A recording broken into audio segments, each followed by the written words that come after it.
Chaque début d'année académique, le calendrier scolaire est secoué par des grèves d'enseignants, mettant en péril l'éducation dans le primaire et le secondaire. Que pensez-vous de cette situation à répétition? À qui incombe cette situation déplorable selon vous?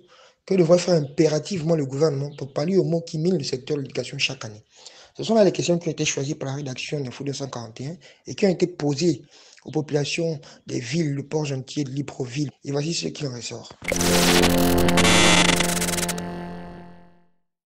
Aujourd'hui, la situation des enseignants, par exemple, qui rentrent chaque année en grève, la faute, si on essaie d'évaluer en pourcentage, la faute revient au gouvernement à, on va dire, 70-80%. Parce que c'est au gouvernement de créer un climat de dialogue avec ses partenaires sociaux. Ce ne sont pas ses ennemis, ce ne sont pas ses opposants, comme il le considère aujourd'hui que ses partenaires sociaux collaborent avec les opposants. Ce n'est pas ça le sujet. Le sujet aujourd'hui qui doit interpeller le gouvernement, c'est de savoir est-ce que les revendications des enseignants sont légitimes ou pas. Et pour ma part, leurs revendications sont légitimes tout simplement. Voilà. Donc, c'est déjà d'abord de voir dans un premier temps déjà dans un premier temps pour voir si déjà on peut trouver des solutions. On ne dit pas de trouver toutes les solutions, mais au moins de trouver des solutions avec les partenaires sociaux tels que le syndicat de l'éducation nationale pour permettre à ceux de trouver une solution pour permettre qu'on ne retombe plus dans ce genre de situation. Voilà. Les enseignants se sont toujours plaints des conditions de travail, de leurs primes qui ne viennent jamais à temps et qui ne viennent pratiquement jamais. La faute, on ne peut que l'incomber au gouvernement parce que c'est à eux de prendre toutes les mesures nécessaires pour que tous les secteurs soient satisfaits. Parce que ça ne sert à rien de former des enseignants et de ne pas les accompagner dans leur travail. Quand ils prennent fonction de leurs exercices, ils devraient avoir tout le soutien du gouvernement. Ils devraient avoir leurs primes, leur salaire, des logements. En fait, ils devraient être satisfaits et heureux d'avoir choisi ce métier parce que c'est pour former nos leaders de demain, ceux qui pourront prendre la place des dirigeants actuels, qui pourront apporter de nouvelles idées, qui pourront faire avancer le pays. Je ne comprends pas comment, à chaque fois, pendant les campagnes électorales, les candidats parlent toujours de la jeunesse, notre jeunesse et le futur de demain, etc., etc. Mais c'est cette jeunesse-là qui est sacrifiée à chaque fois. Moi, je ne peux pas dire que les enseignants ont tort de manifester. Ils n'ont pas tort de faire des grèves. Le problème, c'est que ce sont les élèves qui en payent le prix. Ce sont les élèves qui se retrouvent lésés dans tout ça. Parce que la faute n'est pas aux enseignants, encore moins aux élèves, mais à nos dirigeants. Il y a des sommes astronomiques qui sont dépensées dans des campagnes. Entre-temps, cet argent aurait pu servir à satisfaire les enseignants. Parce que je trouve anormal que quelqu'un, après une formation, après avoir fini ses études supérieures, du genre à l'ENS, commence à enseigner, enseigne durant des années et n'est pas en possession de son salaire. Quelqu'un qui va travailler pendant des années et à la fin du mois ne perçoit que la bourse. Ça, ce n'est pas du tout normal. En voyant le coût de la vie en ce moment, ici à Libreville, sans parler des autres provinces, ici à Libreville, le transport, le logement, les soins médicaux, la nourriture, ça coûte extrêmement cher. Et quelqu'un ne peut pas s'en sortir avec juste la bourse qu'on leur donne. Ou, en fait, pour moi, ce n'est pas normal. Et le gouvernement devrait vraiment revoir ça. Parce que ce sont nos enfants qui en payent le prix. tout le temps des grèves. Les programmes ne sont jamais finis. Et voilà les conséquences aujourd'hui. Notre bac n'est, on va dire, n'est même pas reconnu à l'étranger parce que tout le monde sait que l'éducation au Gabon a de sérieux problèmes. Les grèves à répétition au Gabon sont devenues une coutume. Nous sommes déjà habitués que chaque année, chaque rentrée scolaire, après quelques jours du début de l'année scolaire, il y a toujours une grève. Il y a toujours une grève que ça devient pénible pour les élèves, pour nous les élèves. Ça devient pénible parce que on ne sait pas comment le gouvernement fonctionne avec le corps enseignant. Bon, de ce qui est de ma part, je proposerais que le gouvernement voit les problèmes qui se posent avec le corps enseignant pendant les vacances. S'ils peuvent essayer de régler les problèmes pendant les vacances comme ça, à la rentrée scolaire, tout le monde est content. Les élèves, les enseignants pour une bonne année sans souci. Personnellement, ces grèves qui chamboulent à chaque fois le calendrier scolaire, en fait, je me dis, c'est chaque année, quel que soit ce que le gouvernement va faire, il y aura forcément des grèves, toujours. Il y aura toujours ces grèves-là. Je ne sais pas, les enseignants là attendent toujours la rentrée pour déclarer leur mouvement de grève. Et à chaque fois, vous allez toujours entendre les mêmes revendications. C'est quand l'année commence qu'ils commencent à dire il faut construire les écoles. Quelle école on va construire en un mois? On a vu ça où? C'est en octobre qu'ils attendent pour dire on grève pour que le gouvernement complète les salles de classe, qu'ils construisent les écoles, qu'ils donnent les postes budgétaires aux enseignants qui travaillent depuis des années. C'est vrai, je comprends leurs problèmes, mais pourquoi attendre à chaque fois, chaque rentrée scolaire? Et ce sont nos enfants qui prennent un coup, c'est l'éducation de nos enfants qui prend un coup. À un moment donné, on a l'impression que c'est l'argent qui les intéresse. C'est comme si les gens du syndicat reçoivent toujours les pots de vin et que quand ils ont besoin d'argent, ils lancent un mouvement de grève. Après, quand on leur glisse l'enveloppe, tout de suite, là, boum, la grève est arrêtée. Ou ils veulent gréver, ou ils veulent faire l'école. C'est pas chaque année, la même chose, à la même période. Et à chaque fois, ils vont revendiquer l'argent. Si c'est pas la PIP, c'est les vacations. Si c'est pas les vacations, c'est les pauses budgétaires. Et on sait très bien aussi ce qui se passe dans cette histoire d'enseignement-là. Il y a des gens qui sont affectés, mais qui n'ont même pas suivi une seule formation quelque part. C'est simplement parce qu'ils sont rentrés par des business. Ils rentrent par des petites portes, on lui dit, on t'affecte d'abord et après, on va voir pour le poste budgétaire. Quand cette personne a fait 5 ans, 6 ans, 7 ans, voire 10 ans sans poste budgétaire, c'est la grève. Qui t'a d'abord envoyé pour passer par les petites portes? Fais le concours de l'ENI, va apprendre et puis le gouvernement t'insère. Maintenant, si c'est là où tu n'arrives pas à avoir ton poste budgétaire, on va comprendre.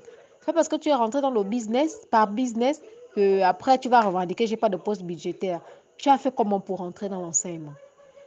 En fait, pour moi, ça m'énerve tellement que si on doit toujours boycotter l'éducation de nos enfants parce qu'ils revendiquent l'argent. C'est vrai, ils sont dans leur droit de revendiquer, mais pourquoi c'est chaque année? Chaque année, et à chaque fois, c'est toujours le gouvernement a promis, donc on reprend les cours. Le gouvernement a promis, on a l'impression qu'il y a un pot de vin derrière tout ça, que ceux qui grèvent, ceux qui sont en tête du syndical, je ne sais même pas comment on peut dire ça, que ceux qui sont en tête, après on leur glisse quelque chose pour qu'ils disent que bon, ok, on a négocié avec le gouvernement, ils vont finir par régler nos problèmes. Et chaque année, depuis des années, j'étais même encore à l'école, c'était toujours la même chose, les mêmes revendications. J'ai eu des enfants, mes enfants sont en train d'aller à l'école jusqu'à avoir même le bac. Mes enfants, je ne vois pas parce que cette histoire-là, moi-même, j'ai subi ça à l'école primaire, j'ai subi ça au secondaire, j'ai subi ça jusqu'à l'université. Aujourd'hui, ce sont mes enfants qui subissent ça. Chaque année, chaque année, chaque année, c'est quelles revendications qui ne finissent pas. Ou ils s'assoient tous à la maison pendant des années, jusqu'à ce qu'on comble tous leurs besoins, ou ils laissent nos enfants apprendre. Moi, j'ai l'impression que ce sont maintenant, ça devient un jeu pour les enseignants lorsqu'ils ont besoin d'argent. Dans chaque ministère, il y a des grèves. Mais ce n'est pas comme ça. Je ne sais pas pourquoi les enseignants, ils ont pris la grève comme étant leur, je sais pas, leur jeu. Mais tout en sachant que ce sont eux qui détiennent l'éducation de nos enfants. Bon, déjà, il faudrait savoir que cette situation en répétition, déplorable, d'abord, est d'abord de la responsabilité de tout un chacun. C'est-à-dire au niveau des professeurs que des apprenants et en partie au niveau de l'éducation nationale. Parce que je pense que si cette situation se répète chaque année, c'est que pour les enseignants qui rentrent en grève, il y a quelque chose qui n'a pas été respecté. Et le plus souvent, cela se fait sentir sur le plan financier, nous allons dire, parce que le gouvernement, ou encore si on indexe l'éducation nationale, le ministère de l'Éducation nationale ne prend pas ses charges, ne tient pas ses responsabilités, il ne prend pas ses responsabilités et il ne respecte pas les charges qui lui sont incombées. Donc, c'est déplorable. Et voilà, les séquelles se font ressentir le plus souvent chez les apprenants qui, eux, sont parfois surchargés lors de la reprise parce que cela se fait souvent dans des temps très minces. Il est parfois arrivé que les élèves passent les examens en une semaine ou terminent un module énormément riche en quelques jours. Ce qui fait que ces derniers n'ont pas le temps de tout assimiler et de bien comprendre certains modules. Alors justement, la responsabilité revient au gouvernement a priori. Les revendications des enseignants sont connues de tous. Et c'est l'insatisfaction de celles-ci qui conduit justement aux grèves qu'on a longtemps connues. Et si l'on observe bien ces revendications, elles ne vont pas dans le but de satisfaire des intérêts personnels. L'amélioration des conditions de travail, qui est l'une parmi tant d'autres, est tout à fait normale. Je dirais même que ces revendications sont dans un souci de garantir une formation qualitative. Le gouvernement devrait faire le nécessaire tout en communiquant avec les enseignants afin de mieux cerner les différents problèmes auxquels est confronté notre système éducatif et apporter des solutions pérennes. Certainement, le gouvernement a eu à faire des efforts. Parce que ce n'est pas un problème, ce n'est pas une situation qui date d'aujourd'hui. Peut-être que ces efforts n'ont-ils pas été suffisants au vu de la situation qui n'a toujours pas évolué. Justement, le gouvernement est l'autorité et il leur revient de veiller sur le bon fonctionnement de notre système éducatif en prenant les mesures nécessaires qui leur permettront d'atteindre les objectifs. Alors, pour finir, je voudrais juste dire que le niveau de développement d'un pays dépend du niveau d'éducation de ce pays. Le gouvernement devrait commencer par payer ses enseignants normalement, tu vois, arranger, je vais dire ça comment, les conditions de travail et tout ça. Parce que ce qui fait en sorte que tout le monde ne veut plus personne ne veut devenir enseignant. L'État est obligé de trouver des moyens comme de forcer les gens s'ils veulent s'ils veulent recevoir une bourse, ils sont obligés de faire ce que l'État dit, c'est-à-dire tu ne choisis plus ton métier, on te l'impose. parce que justement, les enseignants, c'est ceux qui sont toujours très mal payés. La plupart du temps, ils n'ont jamais la totalité de leur salaire. Ils ont peut-être la moitié avec quelques primes. Donc, la décision première, ce serait, je ne dis pas de leur couvrir d'argent, de les couvrir d'argent. Ce que je dis, c'est on devrait commencer à les payer normalement pour le travail qu'ils font, comme toute personne qui travaille à la fonction publique, tu vois.